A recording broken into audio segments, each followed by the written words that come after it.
My dad works in B2B marketing, but I never really knew what that meant. Then one day my dad came by my school for career day and told everyone in my class he was a big ROAS man. Then he just kept saying things like, the bigger the ROAS, the better, over and over. My friends still laugh at me to this day. I think it means calculating a return on ad spend. One thing's for sure. I'll be known as the ROAS man's kid for the rest of my days. Why couldn't you just be a fireman or a lawyer? Why? You ruined my life, Dad. Not everyone gets B2B, but LinkedIn has the people who do. And with ads on LinkedIn, you'll be able to reach people based on job title, industry, likelihood to buy, and more. Start converting your B2B audience into high-quality leads today. We'll even give you a $100 credit on your next ad campaign. Go to linkedin.com/MPN to claim your credit. That's linkedin.com/MPN. Terms and conditions apply. LinkedIn, the place to be, to be. Entrepreneurs Enigma is a podcast for the ups and downs of entrepreneurship. So the wins and the fails that we all face being entrepreneurs, how we learn from adversity. Every week I talk to a different entrepreneur with a story to tell. I'm Seth Goldstein. Come with me on the journey. This is Entrepreneurs Enigma. Let's get started.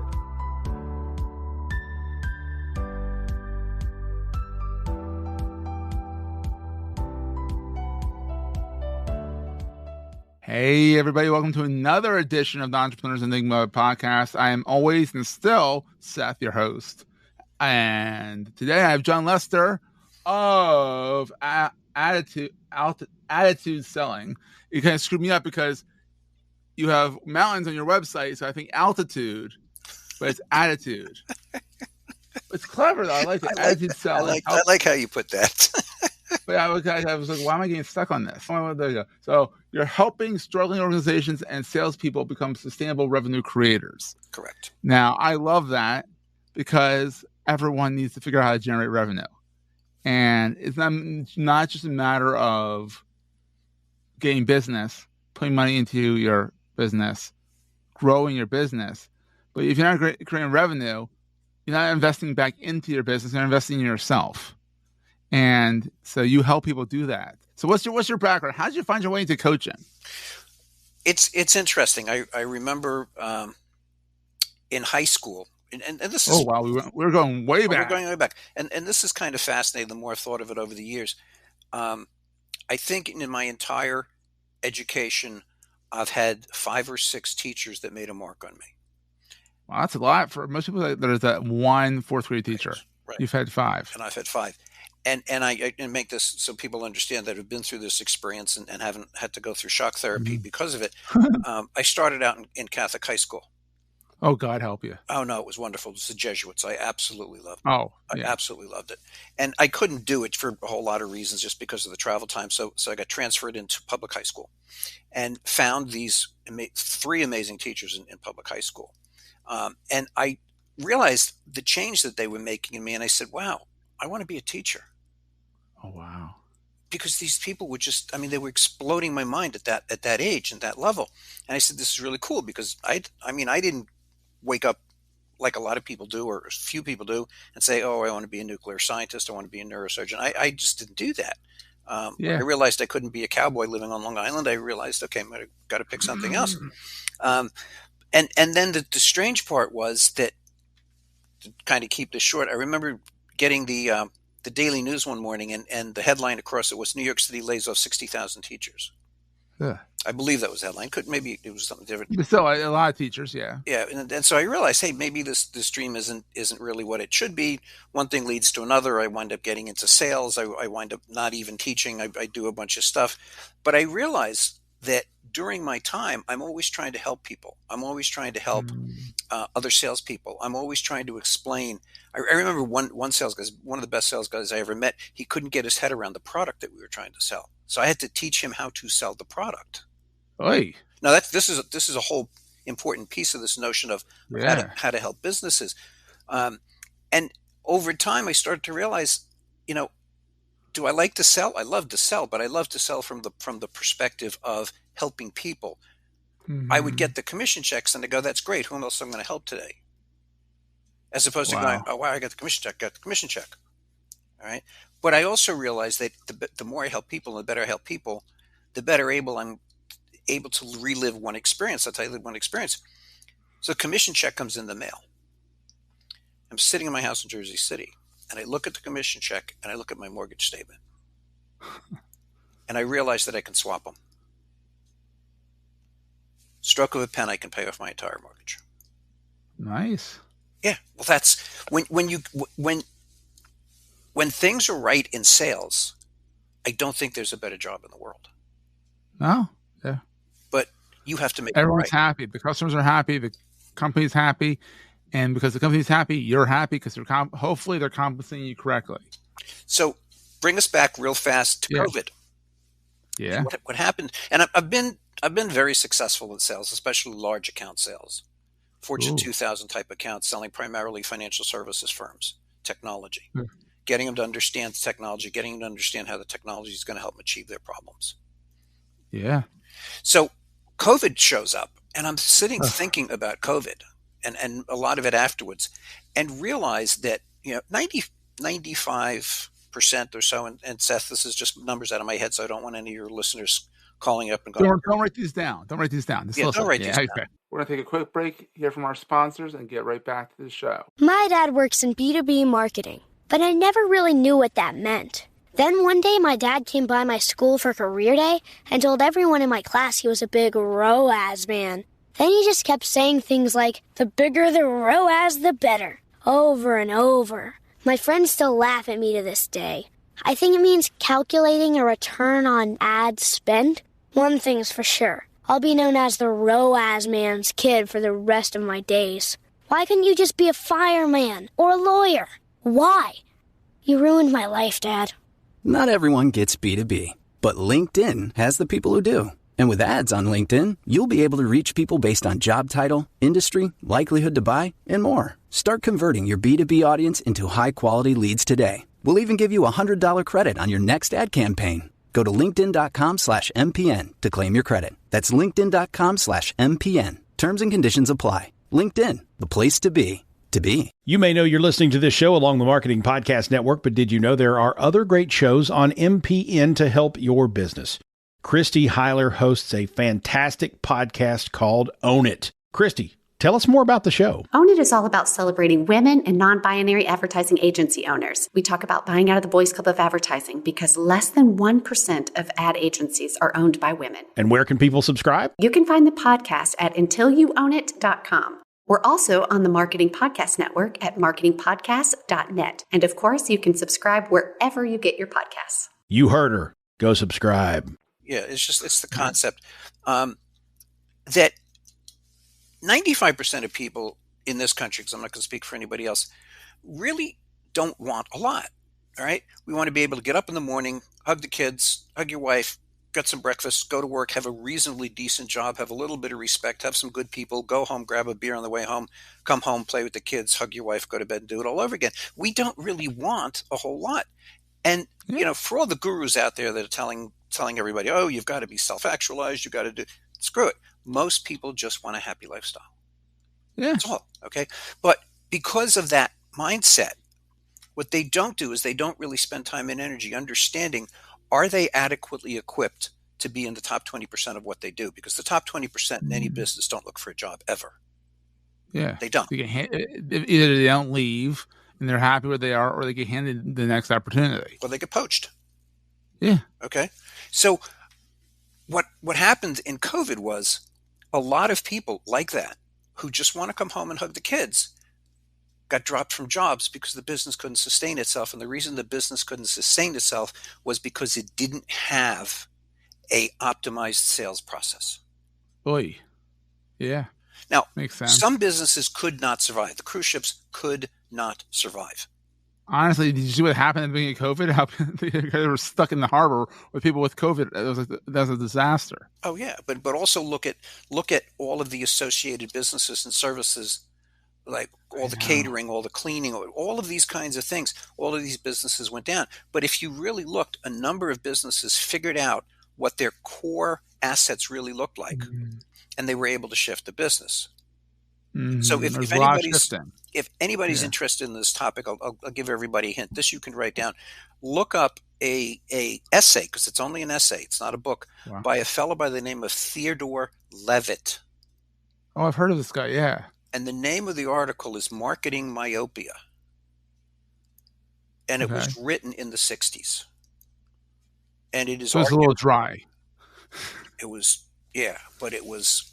Well, anytime you say written in the 60s, you're like, and the writing was a little dry, but it's probably really good. So it's really good. It's still, to me, today, one of the most significant articles I've ever read, and it shaped my thinking considerably. So I said, look, what am I going to do with this? So I started down two paths, and I said, one, the problem with businesses, as I see it, and again, this is only my perspective, is that if you think of from the time of prospect interest to customer raving fan, if you think about that continuum, it's a big continuum. Okay. What are all the steps that have to happen? And are businesses completely aligned in an efficient and effective fashion in order to go from that all the way through?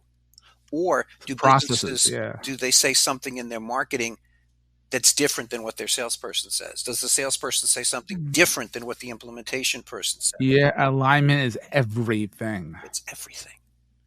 So if you're not aligned and your salesperson says one thing and you're doing another thing, it's like the customer's like, what the F? Well, here's the interesting part, Seth, that makes this so fascinating to me is we used to believe, and a lot of people still do, that people buy products and services. They don't. They buy the results. They buy the results of those products and services in the achievement of their personal motivation. Oh, wow. Yeah. Okay. Now, any time when you consider all of the stuff that's thrown at people on a daily basis, I mean, I don't care who you read, who you listen to. We have 50 to 60 thoughts a day, 1,000 thoughts a day, 50 to 60,000 thoughts a day. 50 to 60, that's all I have. That's me. 50 to 60 is enough for me, but 50 to 60,000 is more. Right. That stuff that comes into our brain. So that coupled with... I have more. I'm ADHD. I have more. So you've more. Yeah. Okay. So now you've got all of that coming in. As soon as that flow of I'm trying to solve this problem, should I solve it with Seth? As soon as that flow gets interrupted, it forces the conscious and the subconscious to go, wait a minute, maybe I shouldn't do business with him. So if you think about from the time of customer interest all the way to raving fan, how many times are these organizations breaking that thinking pattern? Yeah. Never thought of it that way. Yeah. That's deep, man. The salesperson side, the individuals, because I really relate to the individuals, because we're going to go 2 steps on this real fast. The individuals. So you and your mom and your dad, you're 4 years old, you're 5 years old. Your mom and your dad decide they got to go look at a car. They walk into the dealership with you in tow. You're like, oh, wow, pretty lights. This is cool, man. I like it. Look, this is nice cherry red. Salesperson comes over and makes some kind of wise-ass comment. Father says, yeah, we're just looking around for the moment. We'll get back to you. Salesperson turns and leaves. Mom looks at your dad and goes, you can't trust that guy. He's a salesman. Those words go into the 4.5-year-old subconscious. Yeah, and from then on, car dealer people are not be trusted. But what he said, what your 4.5-year-old self said was salespeople. Now, that message, not even the fact that it's car dealership salespeople, it's salespeople in general. Yeah. So now that message gets reinforced through the media, through other situations, through real estate, through anybody. It gets reinforced. Yeah. And now here you are, you're 27. And it's not true. And it's not true. Well, exactly. Oh, sometimes it's true. But understand, your subconscious doesn't understand the negative. And I'm sure you remember this. What was it? Bottom of the 9th inning, 2 outs. Batter gets up, bases are loaded. He can hit a grand slam, and the game's going to be over in their favor. The coach walks up to the pitcher on the mound and says, whatever you do, don't throw low and on the inside. What do you think his subconscious heard? Enlighten me. Throw low and in the inside. And that's exactly what he did. Oh, no. Because he missed the don't. The subconscious can't hear the don't. So now you're 27, you're 28, you're 29 years old, Yeah. and you go, I got to make some money. This girl is really nice. I'm going to get serious. I want to marry her. We're going to have to buy a car. We're going to have kids, blah, blah, blah, blah, blah. Oh, I can get a job as a salesperson. And you go out to go and sell, and your subconscious says, wait a minute, Seth. Hey, Seth, you're an honorable person. How could You don't you want to be be a a salesperson. salesperson when a salesperson's scummy and you're not? And people wonder why they have trouble selling.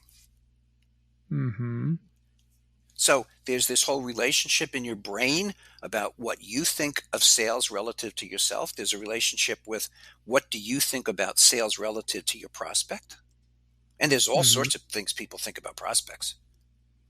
What's that relationship to your product or your service? And what's just some really interesting markers out in the business world that if you understood, sales would be much, much easier.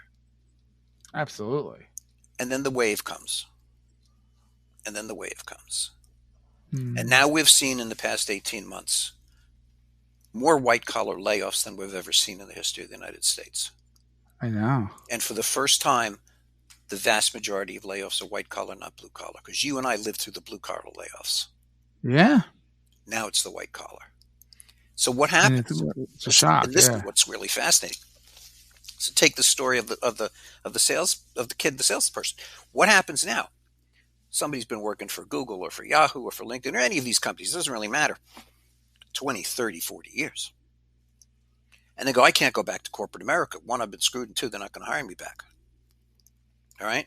I think I'm going to go hang a shingle because I have all this subject matter expertise and I can bring great changes to people.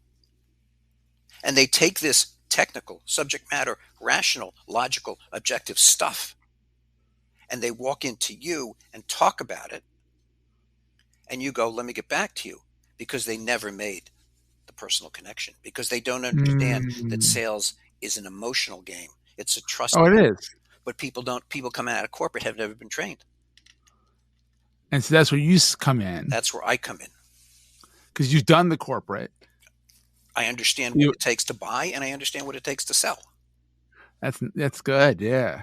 So that goes to the other question I was going to ask you is what sets you apart from the plethora of coaches out there? Because like web designers, you're a dime a dozen. Like you have to kind of say what makes John special. Yeah. And you kind of highlighted that you know what's on both sides of the sales process. I also know what what goes into being a salesperson and being a liked salesperson. I also know what it goes into being a failure as a salesperson.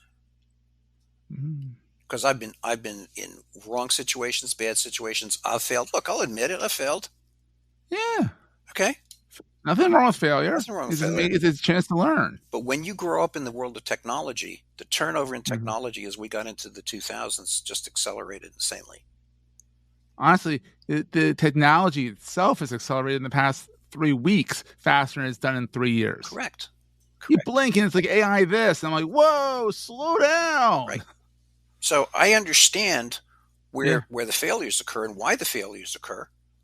I also understand what the successes look like. Yeah. And 90% of it has to do with what goes on between their ears. So as Zig Ziglar used to say, you got to get a checkup from the neck up. Love that. Yeah, absolutely. I can relate to this because I was a journalist for 6 years, then left that. And then I went into sales and I worked for Mobile Mini. Not a bad company, but they sell Connex boxes, big construction boxes with the Tri-Cam locking system to construction sites. Right. Honestly, take a forklift to the side of the sucker, you can still get in just as fine and bypass the whole locking system. Don't tell your clients that. Take a sledgehammer to the side of the corrugated steel. You can still get the stuff out of there. But besides the point. Yeah. But I realized I was no good at it because I wasn't selling something that I believed in. Not that I didn't believe in, but not something I was passionate about. So fast forward 3 years, 2008 banking crisis, hung my shingle, and I'm sitting there and I'm doing web design and all that, and I'm like, well, I'm halfway decent at this. You know why? Because I liked what I sold. I believed in what I sold. Right. I wanted to help people with what I sold and what I did, and that was the whole difference. That's the whole difference. 16 years later, I'm still doing it. Right. Yeah. No, I used to years ago. I used to sell technology because I love technology. It fascinates me. It fascinates me what you could do with it. And I was selling some fun technology. I mean, You and I right now run video conferencing. That's what we're on. That's what the technology is known as. Mm-hmm. I was selling video conferencing in the early 90s when we got for each endpoint 6 figures. 6 figures. Well, but you got to think about back then. I mean, it wasn't a commodity back then. It wasn't a commodity. But the amazing results I got, because people for the first time saw people that they had only been, emailing or writing letters to and talked on the phone. Mm-hmm. I mean, it was so much fun for me because I could take the thing and make it fun. And I got really, really sick one time. I mean, extraordinarily sick, to the point where the doctor had no idea what was wrong with me. And it's the end of the quarter. I mean, I've got blood result numbers that are out by 1,000 times. Yikes. Tracking through my body. Nobody could understand what was wrong with me. I basically my wife had to peel me off the sofa to get me to the doctor every day. Ugh. And my boss is calling me up going, well, I need those numbers. I need this. And I'm flipping out because I don't like to be in that position. I like to do my job. And it was an earth-shattering moment, but an eye-opening. And I said, well, what am I going to do? I love selling technology. I said, but that's not going to work. So what are you going to do? And I realized that what I really liked more than selling technology was helping people solve problems. And I said, fine, I'm going to shift my focus and stop talking about sales and start talking about adding value. Love it. Because what I want is the smile on Seth's face when he looks at me and he says, you know what? You helped me solve that problem. Yeah, that's what sales is really about. Is you have a product that can solve a problem. It's supposed to be. It's supposed to be, at least. Yeah, good point. And the money comes, by the way. Yeah. I actually made more money when I made that choice. Wow. That's great. Yeah. My best years fell after that. It was just so what I'm trying to do is I'm trying to help people who really need to sell right now. There's a lot of these subject matter expertise, there's solopreneurs that are coming out and I don't want to sell. I have to tell you this because you get a kick out of this. Yeah. So I run for another organization. I have office hours every Monday at 3:00, and basically I come on to a video link, and anybody that wants to come on just comes on and we talk sales. What problem do you want to solve? I had these 3 phenomenal powerhouse females on the call. All 3 high corporate, high titles, phenomenal experience, great certifications. I said, let me go around the room. Let me ask everybody a question, if I may. What value do you bring to the prospect? Not one of them could answer it. Wow. Not one of them could answer it. That's intense. Yeah. It's like it's wild. That's incredible. Yeah. And they're high powered, boss women that, have made it this far, and they're like, what? But they made it. Yeah. They made it in the jungle. Now we're in the desert. Wow. Yeah. Skill sets are different. Time to pivot. Yeah. Time to pivot. So here's a question for you. Sure. You've done the sales for corporate. You've done tech sales. You've done the Fortune 200, all that stuff. What's the best thing about being on your own as an entrepreneur?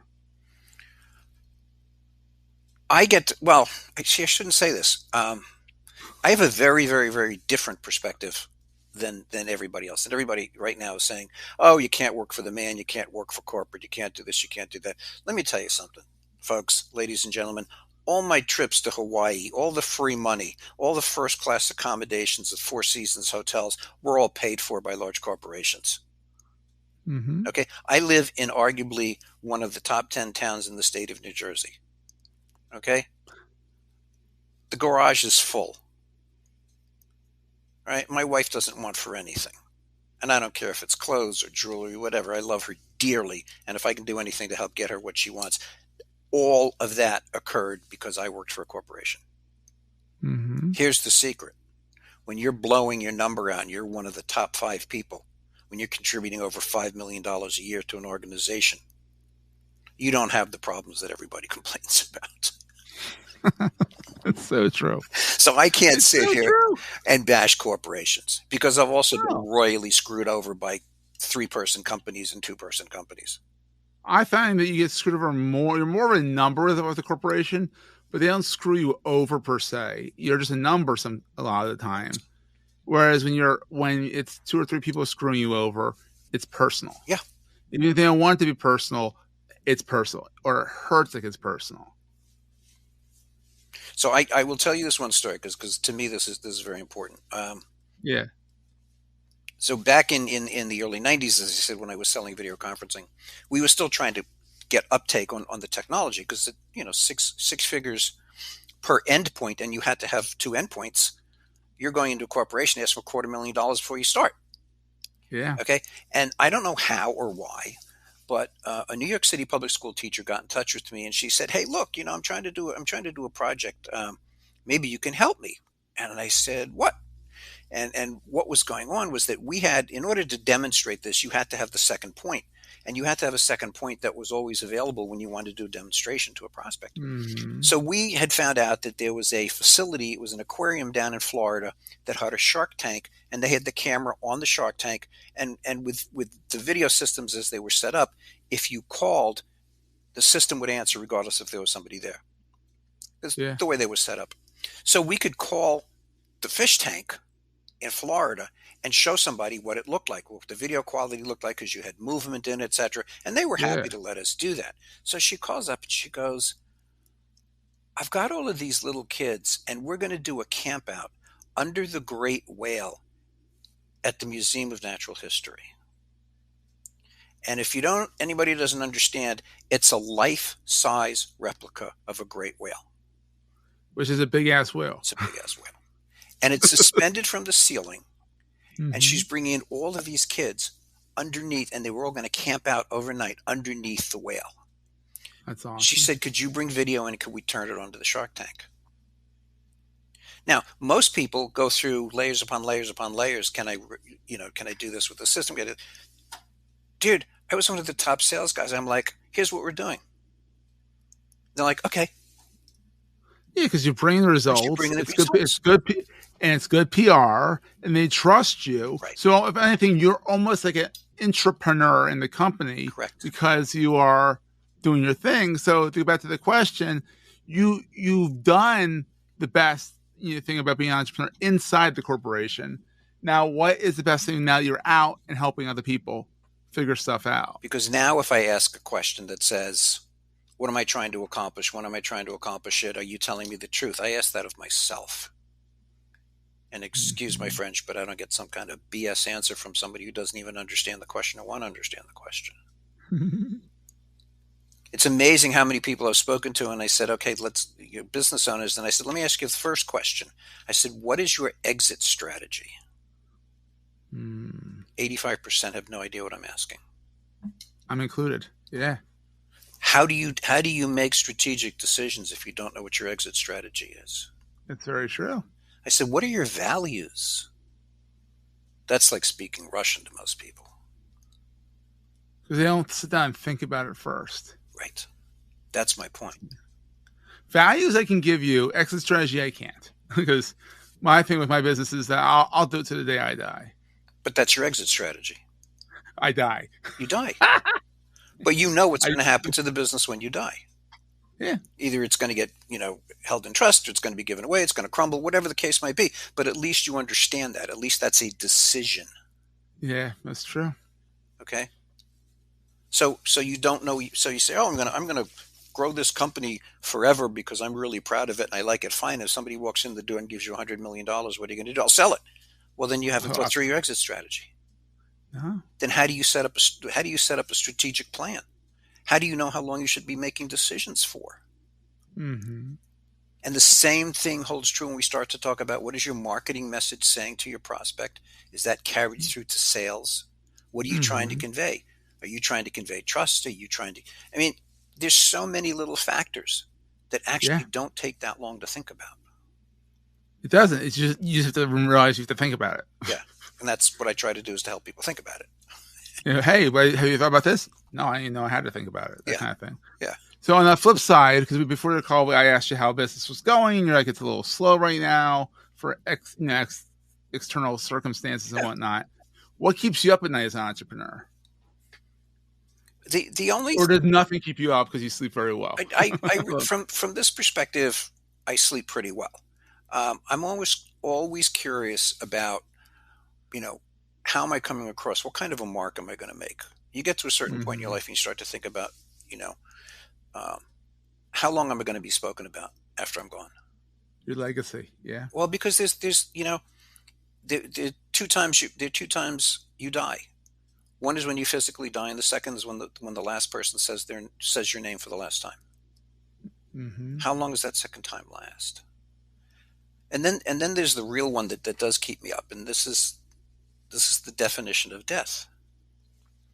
The definition of death that I'm using is when the person you are meets the person you could have become. Ooh, yeah. But then you also got to look at that and say, well, you can't sit there and regret. You just got to keep, because then you're thinking about what you could have become.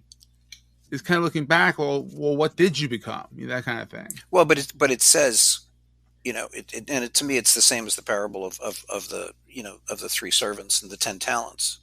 Well, what are you doing with your life? Are you in tune to what you're trying to accomplish and to your goals? Are you in tune with your values?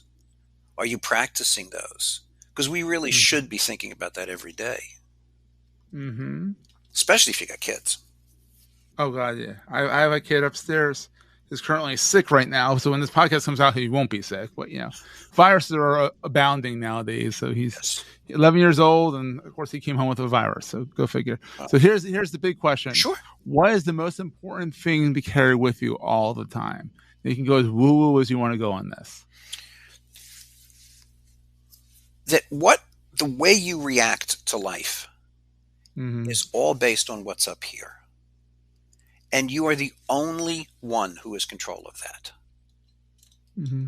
It was interesting. I just had a minor surgery yesterday, and I'm sitting in the room waiting to go to surgery. And of course, you have to expect medicine is going to run late. It just does, because things happen. Always does. All right, so don't worry about it. Does. And I'm starting to feel myself get a little nervous and anxious, and I start to feel myself going, come on, what is going on? And I said, whoa, stop. I said, I have the nerve to sit here on an elective... You want to rush them. You want them to take the damn time. No, but I'm sitting here on an elective surgery that I can afford, and I have the nerve to complain when there are people in Ukraine. Mm-hmm. Who the hell am I to think that? That's a very good pause.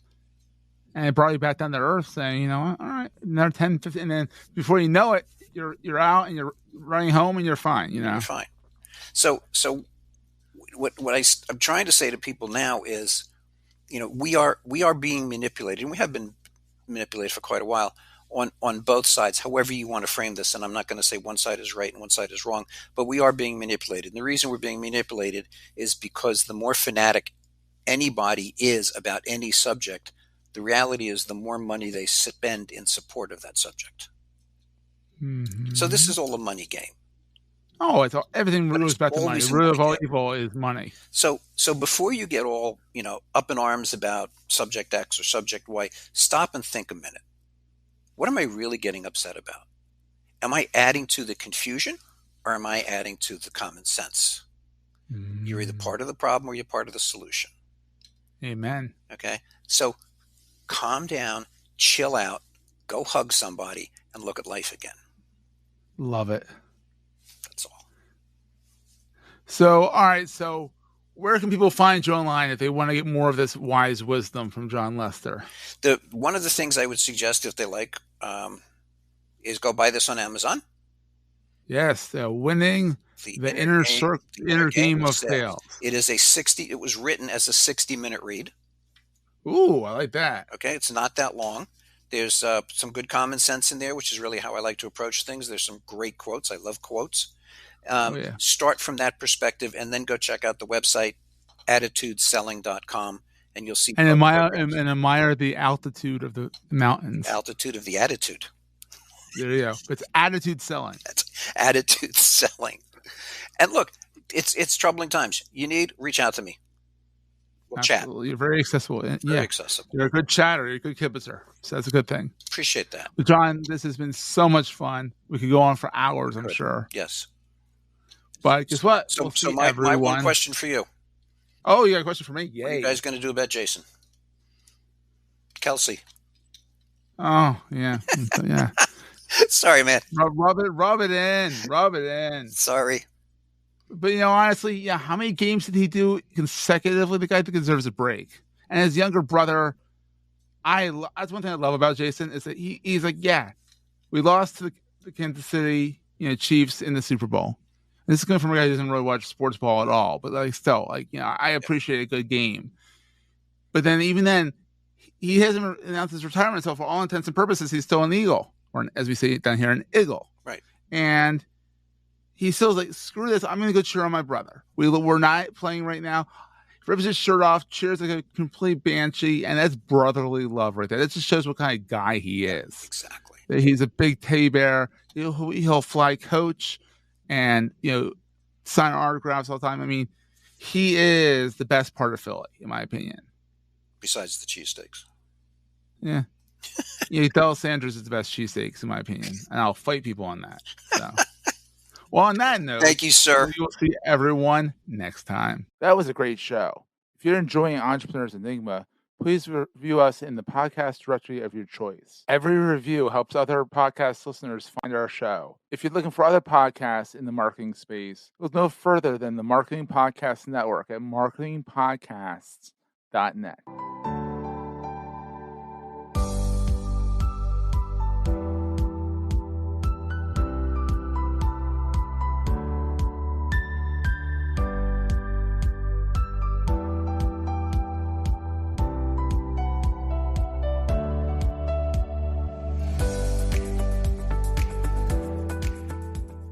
Goldstein Media hopes you have enjoyed this episode. This podcast is heard along the Marketing Podcast Network. For more great marketing podcasts, visit marketingpodcasts.net.